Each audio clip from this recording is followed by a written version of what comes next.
दी हिंदी विद्यालय YouTube channel में आप सभी का हार्दिक स्वागत है। विद्यार्थी मित्रों, आज हम कक्षा 9 विज्ञान और टेक्नोलॉजी विषय में चैप्टर नंबर 3 परमाणु और अणु के बारे में अभ्यास करेंगे। आज के इस वीडियो में हम परमाणु क्या है उसके बारे में अभ्यास करेंगे। सबसे पहले हम देखते हैं परमाणु क्या है। परमाणु क्या है तो विद्यार्थी मित्रों, आप सबको पता है, कोई भी बड़ी इमारत होती है उसकी आधारभूत मात्रक ईंट होती है। जो चींटी का जो भी घर होता है उसकी आधारभूत मात्रक एक रेती का कण होता है। उस प्रकार प्रत्येक द्रव्य का जो आधारभूत मात्रक है वो परमाणु है। इमारत की आधारभूत मात्रक ईंट है, चींटी के घर का आधारभूत मात्रक एक रेती का कण है। उसी प्रकार प्रत्येक द्रव्य का आधारभूत मात्रक परमाणु है। मतलब आधारभूत मात्रक मतलब क्या कि बड़ी इमारत होगी उसकी आधारभूत मात्रक ईंट है, मतलब ईंट के द्वारा ही पूरी इमारत की रचना होती है। ठीक उसी प्रकार चींटी का घर है, उसकी आधारभूत मात्रक एक रेती का कण है। इसका मतलब रेती के कण के द्वारा ही चींटी का घर बनता है। उस प्रकार प्रत्येक द्रव्य की आधारभूत मात्रक परमाणु है। इस प्रकार हम ये कह सकते हैं कि द्रव्य की रचना भी किसके द्वारा होती है? परमाणु द्वारा होती है। द्रव्य की रचना भी परमाणु द्वारा होती है। फिर विद्यार्थी मित्रों, तत्वों में परमाणुओं का समायोजन। तत्व जो होता है, तत्व में परमाणुओं का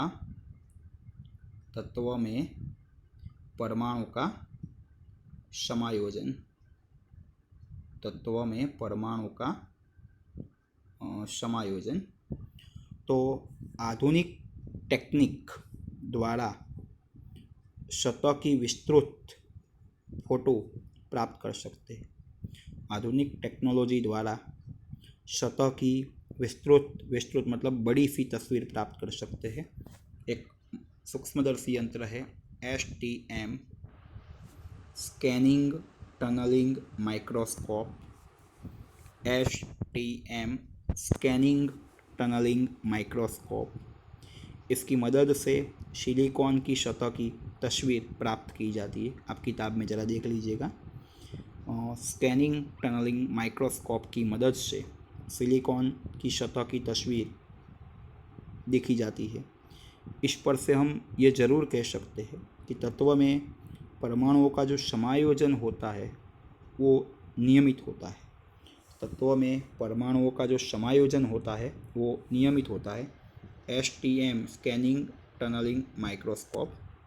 STM स्कैनिंग टनलिंग माइक्रोस्कोप मतलब ये स्कैनिंग टनलिंग माइक्रोस्कोप की मदद से हमने सिलिकॉन की सतह की विस्तृत तस्वीर प्राप्त की है। और ये तस्वीर पर से हम ये ज़रूर कह सकते हैं कि तत्वों में परमाणुओं का समायोजन एक नियमित होता है। फिर बच्चों, नेक्स्ट टॉपिक है परमाणुीय त्रिज्या का मात्रक कौन सा होता है। परमाणुीय त्रिज्या का मात्रक कौन सा होता है? अभी परमाणुीय त्रिज्या कहते किसे है? सामान्यतः कोई भी परमाणु के केंद्र से, ये परमाणु का आपका केंद्र है, इससे बाह्यतम कक्षा तक की जो दूरी है इसको कहते हैं परमाणुीय त्रिज्या। परमाणु अति सूक्ष्म है। जो परमाणु है बहुत छोटे हैं। परमाणु अति सूक्ष्म है। लाखों परमाणु को एक के ऊपर एक के ऊपर एक के ऊपर एक के ऊपर एक इस प्रकार समायोजित करते हैं। तो एक कागज की जाड़ाई जितना ये स्तर होता है। क्या कहा? लाखों परमाणु को एक के ऊपर एक के ऊपर एक के ऊपर एक के ऊपर एक समायोजित करते हैं। तो एक कागज की जाड़ाई जितना एक स्तर बनता है। और परमाणुीय त्रिज्या को हम नैनोमीटर में मापते हैं। नैनोमीटर। परमाणुीय त्रिज्या को हम नैनोमीटर में मापते हैं। ये नैनोमीटर का शब्द कौन सा है? 1 nanometre is equal to 10⁻⁹ metre. 1 nanometre बराबर 10⁻⁹ मीटर और 1 मीटर बराबर 10⁻⁹ मीटर। परमाणुीय त्रिज्या को हम कौन से मात्रक में मापेंगे? नैनोमीटर के मात्रक में मापेंगे। परमाणुीय त्रिज्या को हम नैनोमीटर के मात्रक में मापेंगे। अलग अलग परमाणुओं की परमाणुीय त्रिज्या दी है मीटर में और नैनोमीटर में। हाइड्रोजन परमाणु की जो त्रिज्या है, हाइड्रोजन परमाणु की जो त्रिज्या है वो मीटर में है 10⁻⁻ मीटर और नैनोमीटर में है 10⁻⁻1 नैनोमीटर। पानी का जो अणु है उसकी जो त्रिज्या है वो 10⁻⁹ मीटर और नैनोमीटर में है 1 नैनोमीटर।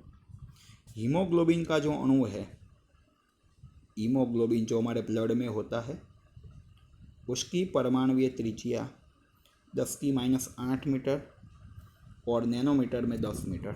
हाइड्रोजन की कितनी है? 10⁻10 मीटर, नैनोमीटर में 10⁻1 मीटर। पानी की कितनी है? 10⁻9 मीटर और नैनोमीटर में 1 नैनोमीटर। हीमोग्लोबिन की 10⁻8 नैनोमीटर, जबकि 10⁻8 मीटर और नैनोमीटर में रहेगी तो 10 नैनोमीटर। ठीक उसी प्रकार रेती के कण की जो त्रिज्या है मीटर में 10⁻4, नैनोमीटर में 10⁵। चींटी है, उसकी जो त्रिज्या है नैनोमीटर में 10⁻2, मीटर में होगी 10⁵, और जो मीटर में 10⁻2 और नैनोमीटर में 10⁵। और खरबूजा, वाटरमेलन हम जिसे कहते हैं, वाटरमेलन, उसकी नैनोमीटर में त्रिज्या 10⁻1 और नैनोमीटर में 10⁸ है और मीटर में 10⁻1 है। ये त्रिज्या आपको मीटर में दी गई है और ये त्रिज्या आपको नैनोमीटर में दी गई है। मतलब अलग अलग परमाणुओं की त्रिज्या आपको नैनोमीटर और मीटर में मापी गई है। फिर बच्चों, तत्व की संज्ञाओं का विशिष्ट रूप से उपयोग दर्शाने वाले वैज्ञानिक कौन थे? जो तत्व है अलग अलग, उनकी संज्ञाओं का विशिष्ट रूप से उपयोग दर्शाने वाले वैज्ञानिक थे जॉन डाल्टन। ठीक है। और उन्होंने कोई भी तत्व की संज्ञा का उपयोग किया तब उनका इशारा तत्व के निश्चित मात्रा की ओर था। मतलब संज्ञा किसके आधार पर दी? तत्व की निश्चित मात्रा के आधार पर। अर्थात तत्व की संज्ञा जो होती है एक परमाणु को प्रदर्शित करती थी, पूरे परमाणु को प्रदर्शित करती थी एक संज्ञा के द्वारा। बर्जेलियस ने दर्शाया कि तत्वों की संज्ञा को उनके नाम के 1 या 2 अक्षरों द्वारा दर्शाया जाता है। बर्जेलियस ने दर्शाया कि तत्व की संज्ञाओं को उनके नाम के 1 या 2 अक्षरों से दर्शाया जाता है। डाल्टन द्वारा जो तत्व की संज्ञा दी गई है वो कुछ संज्ञा ऐसी है, जैसे कि ये हाइड्रोजन है, ये आपकी हाइड्रोजन की है, ये हाइड्रोजन है। फिर बच्चों ये कार्बन है, थोड़ा लाइट कर देते हैं, कार्बन की है। फिर ये जो है ऑक्सीजन की है, ठीक है। फिर ये है फॉस्फोरस, ये किसकी है? फॉस्फोरस। फिर ये है सल्फर, फिर ये है आयरन, मतलब लोहा। फिर ये है कॉपर, फिर ये है लेड मतलब शीशा, फिर ये है सिल्वर मतलब चांदी, फिर ये है प्लेटिनम, फिर ये है गोल्ड सोना, और ये जो संज्ञा है वो है मर्क्यूरी मतलब पारा। अलग अलग तत्वों के लिए अलग अलग संज्ञा डाल्टन ने दर्शाई थी। प्राचीन समय में तत्वों के नाम कैसे दिए जाते थे? प्राचीन समय में तत्वों के नाम उनके प्राप्ति स्थान या तो जहाँ से वो सर्वप्रथम मिले उसके आधार पर दर्शाए जाते थे। उनके प्राप्ति स्थान, वो कहाँ से मिले या तो सर्वप्रथम वो कहाँ से मिले, जैसे कि कॉपर का नाम साइप्रस रखा था। कॉपर का नाम क्या रखा था? साइप्रस। कॉपर का नाम क्या रखा था? साइप्रस, क्योंकि वो सर्वप्रथम साइप्रस नामक स्थल से मिला था, साइप्रस नाम के स्थल से प्राप्त हुआ था। कुछ तत्वों के नाम उनके विशिष्ट रंग पर से भी रखने में आए। जैसे कि सोने का नाम रखा था ओरम। सोने का नाम क्या रखा था? ओरम, क्योंकि ओरम का रंग, सोने का नाम क्या रखा था? ओरम। ओरम का रंग होता है पीला और सोने का रंग भी पीला है, से सोने का नाम रखा ओरम। मतलब दो बातों के आधार पर, एक रंग पे और दूसरा है वो सर्वप्रथम कहाँ से मिले, उसके आधार पर उसका नाम रखा गया। फिर आधुनिक समय में तत्वों का नाम और संज्ञा कैसे दी जाती है?